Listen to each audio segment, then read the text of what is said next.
আজকে বাংলাদেশে ক্রসফায়ারের নামে যে হত্যা হচ্ছে, যে খুন হচ্ছে, যা কল্পনাই করা যায় না। এই কয়েকদিন আগে মেজর সিনহা সাহেব হত্যা হয়ে গেছে, কতল হয়ে গেছে। কেন কতল হলো, কি কারণে কতল হলো, সে হয়তো নিজেও জানে না যে আমি এই দোষের কারণে হত্যা হতে পারি। আবার যেই ব্যক্তি তাকে হত্যা করছে সেও জানে না এই কারণে সে হত্যা হতে পারে। এর কারণটা কি কতলে আম, সারা কতল শুরু হয়ে গেছে। আজকে বিনা বিচারে হত্যা চলছে, যা গোটা দুনিয়ার কোনো আইন সমর্থন করে না, না ব্রিটিশ ল সমর্থন করে, না আমেরিকান ল সমর্থন করে, না পাশ্চাত্য ল সমর্থন করে, না ইসলামিক ল সমর্থন করে। বিচার বহির্ভূত কোনো হত্যা কোনো আইন সমর্থন করে না, এটা ডাইরেক্ট খুন। অনেকেই প্রদীপ কুমার, ওসি প্রদীপ কুমারের ব্যাপারে লেখালেখি করে, তাকে ফাঁসিতে ঝালানো হোক, তাকে বিচার করা হোক। আমি তো বলবো প্রদীপ কুমারকে ফাঁসিতে ঝুলানো হোক, কিন্তু প্রদীপ কুমার যাদের অধীনে এই হত্যাকাণ্ড ঘটিয়েছে তাদের কি হবে?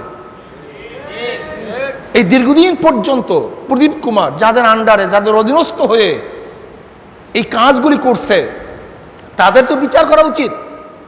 শুধু তাই নয়, আমরা কি দেখেছি, মাননীয় প্রাইম মিনিস্টার সে তাকে অ্যাওয়ার্ড দিছে, প্রাক্তন প্রাইম মিনিস্টার তাকেও তাকে অ্যাওয়ার্ড দিছে। যারা এই প্রদীপ কুমার খুনিকে প্রাইম মিনিস্টার থেকে এই সম্মানিত করার ব্যবস্থা করেছে, তাদের তো বিচারের আওতায় আনা উচিত।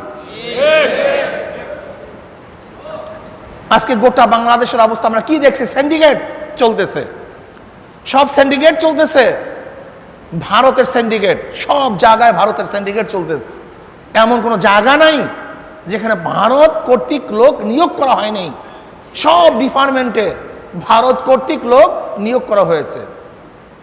চাই সে শিক্ষা ডিপার্টমেন্ট হোক, চাই সে আইন ডিপার্টমেন্ট হোক, চাই সে গণস্বাস্থ্য ডিপার্টমেন্ট হোক, সমস্ত ডিপার্টমেন্টই ভারত কর্তৃক লোক নিয়োগ করা হয়েছে। আজকে কি দেখেছি, প্রদীপ কুমারের মতো একজন ওসিকে বাংলাদেশ বিচার করতে পারতেছে না, সবাই হিমশিম খাচ্ছে। এর গোড়া কোথায়, এর নার কোথায়, খতিয়ে দেখা উচিত। আমি বাংলাদেশ সরকারকে বলবো, জনগণকে বলবো, আমি সমস্ত সাধারণ মানুষকে বলবো, যারা ভাবছেন সিনহা তো অন্য এক ব্যক্তি, আমি তো না, সিনহা খুন হয়ে গেছে, আমি তো আর খুন হব না। মনে রাখতে হবে, এই খুন সিনহা পর্যন্ত সীমাবদ্ধ থাকবে না, এই খুন তোমার পর্যন্ত একদিন চলে আসবে।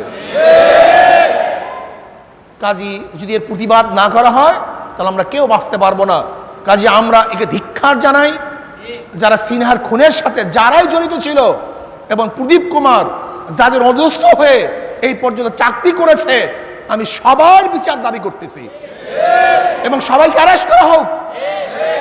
একেবারে টপটপম প্রথম থেকে শেষ পর্যন্ত যারা প্রশ্রয় দিয়ে এই বিশাল বিশাল অপকর্ম করার সুযোগ করে দিয়েছে, এরা সবাই অপরাধী। কাজে সবাইকে বিচারের আওতায় আনা উচিত।